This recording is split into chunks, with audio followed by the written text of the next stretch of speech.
कभी सोचा है अगर किसी लड़की के साथ कोई जीवित पुरुष नहीं बल्कि एक मृत जादूगर की आत्मा रात भर उसकी देह में समा जाए तो वह क्या अनुभव करती होगी। सुबह उठती है तो बदन पर पंजों के निशान, गीली चादरें, थरथराती सांसें और एक ऐसी महक जैसे कोई अभी अभी उसके भीतर से गुजरा हो। लेकिन कमरे में कोई नहीं।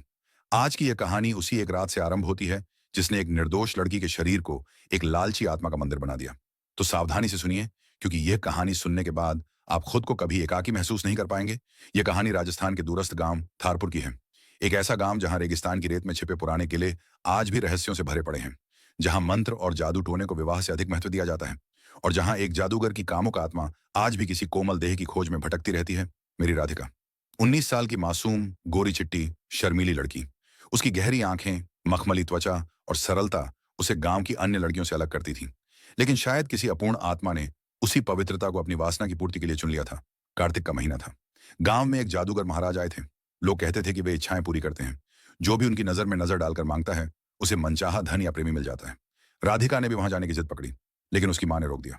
बेटी, आज पूर्णिमा है और तू मासिक धर्म में भी है। ये जादू की रात है, बाहर मत निकल। लेकिन राधिका, नहीं मानी मां, मैं तो सिर्फ देखने जा रही हूं। सब सहेलियां जा रही हैं। क्या बुराई है इसमें, मां ने बहुत समझाया, लेकिन हार मानकर जाने दिया। जा, लेकिन चंद्रमा डूबने से पहले वापस आ जाना। किसी से बातचीत मत करना। राधिका चली गई, लेकिन जो लौटी वह राधिका नहीं थी। उसकी आंखें वैसी ही थीं, लेकिन उनमें अब मासूमियत नहीं थी।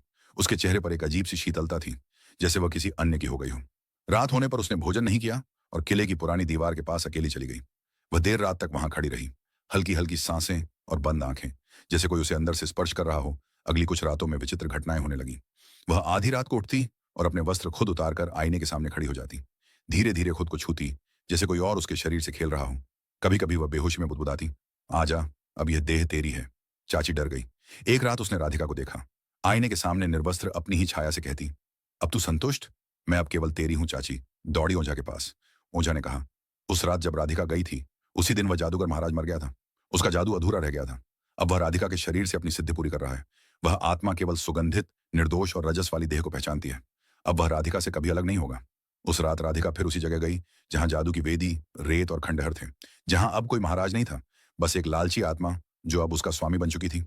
गांव वाले आज भी कहते हैं कि हर पूर्णिमा की रात रेगिस्तान के किले के नीचे एक लड़की खड़ी दिखती है, जिसके शरीर पर रेत लगी होती है और आंखों में किसी और की प्यास।